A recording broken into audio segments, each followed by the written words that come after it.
Hello again, everyone. Wanted to do a little short video on my latest purchase.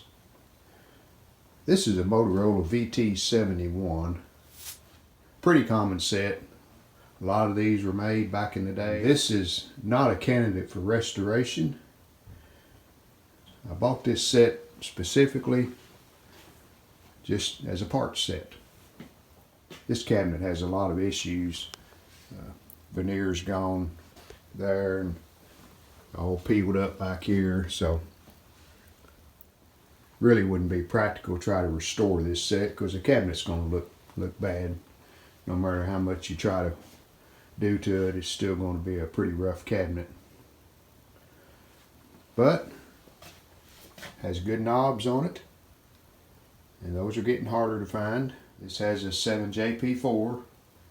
Hopefully that picture tube is still okay. We won't know till we test it, but that's a chance you take. And if it is good, and I've got an extra tube, extra set of knobs, and some other pieces. This lower trim piece, that's something that'd be handy to have. And the front bezel, if the scratches will clean up on it. You can see them right there. And that would be nice to have. I have a couple of more of these Motorola cabinets that I could probably piece together another set. You know, taking parts off of several different cabinets. So that was my strategy when I bought this set. Next I'm going to check the picture tube, and hopefully we've got a decent tube. And we have the Sencore CR70 hooked up using the universal adapter. And I'll go over the connections on the CRT base. 1 and 14 are the filaments. So on the adapter they're marked F1 and F2. Hook them up either way, but that's pins 1 and 14 on the tube. Pin 2 is the cathode. Pin 3 is G1, and pin 9 is G2. And when you use a universal adapter on a Sencore, you want to make sure you have the setup buttons in these positions. F1 is 1, F2 is 2, cathode is 3, G1 is 4, G2 is 5. So 1, 2, 3, 4, 5. Of course, put it on black and white / scope. Bias should be -68. Let's see what we got. Before I turn the CR70 on, I make sure the filaments are turned all the way down right here. So here we go. And we're on filament set. So we'll adjust it to 6.3.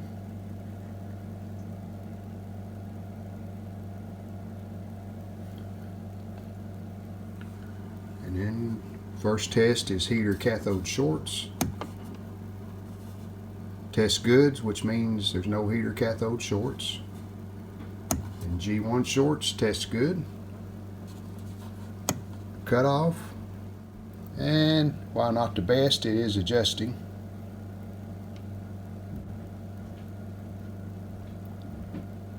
And as this tube warms up a little more, that will probably adjust a little better. But we've got an adjustment there. Emission, test good. So hopefully we've got a good tube here. Even though the CR70 can test this tube good, sometimes you still won't have a very good quality picture on a 7JP4.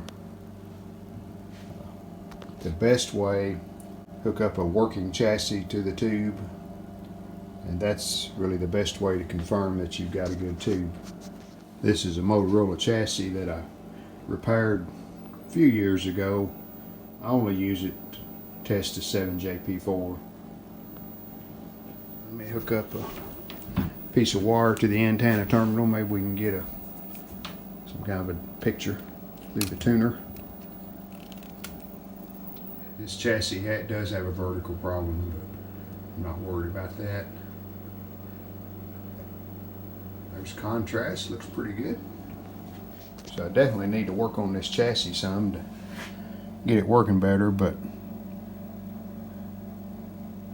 as far as a picture tube, I think we've got a decent tube.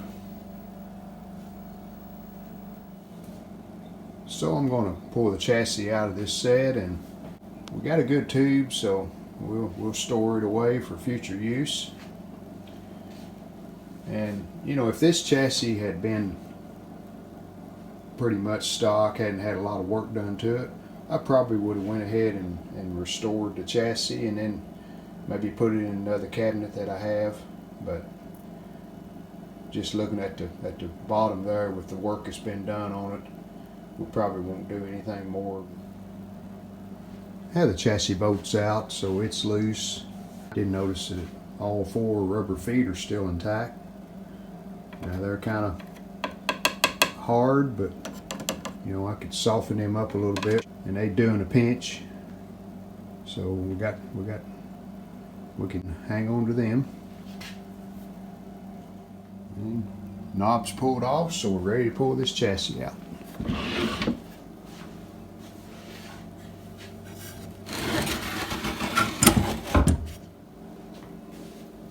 So there's our parts chassis. Does have all the tubes in it, and you know, they're probably good. Very seldom I'll find a bad tube, but I have some tubes there if I need them. This ballast, I'm sure it's probably bad, but looks like an original. Got a good speaker probably. These very seldom go bad, but it's good to have. I got the 2 nuts off with the bracket here and here. This has a little flathead screw going into that piece of wood, and instead of the mask material that disintegrates in these Motorola's, someone's already taken it out. They've got foam, just pieces of foam around it. So. And here's what I was able to salvage off of the old cabinet.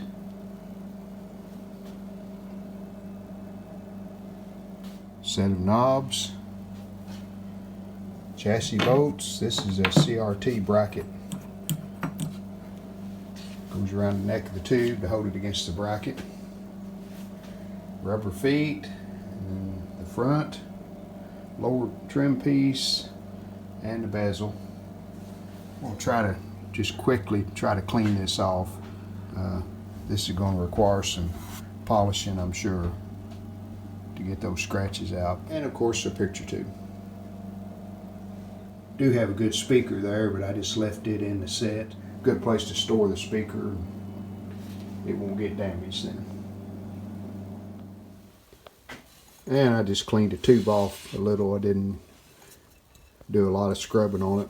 Got a lot of the dust off. There's what's left of the old mask that disintegrates, and that just cleans off with water. But I'm not going to worry about that right now. I'll store this away in a safe place, and when I use it, then I'll clean it off. The base, it's soldered good. It does move around a little, so when I do use this tube, I'll put some epoxy around the base there to tighten it up. I'm going to clean these knobs up a little. Channel selector even had the old original piece of felt behind it, so that was a plus. And after about just a couple of minutes of cleaning them off with some Windex and a paper towel, they look better.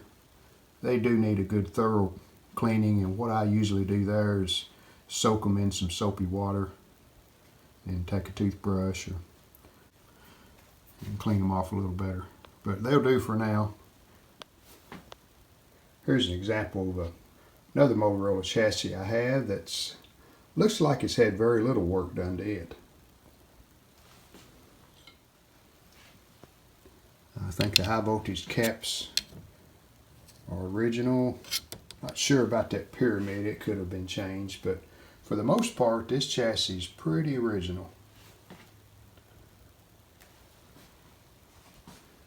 And this is a TS18, which is a little later version of the 7-inch sets. But just showing you the difference, this chassis would be a good candidate to repair, and I may do that on this one. Of course, probably would be a pretty straightforward repair. No, not too many surprises that someone's been in there monkeying around. So there's a look at a Motorola VT-71 that I'm salvaging just for parts. Not all of these can be restored. When the cabinet's as rough as this, it's not really worth it to pursue a restoration, but got several good parts out of this set. And here's where I store my 7JP4s. Just a homemade rack. I put rubber around the holes that I cut. And then I've got this packing pad, furniture pad I do put over the top of them. Protect them a little bit more.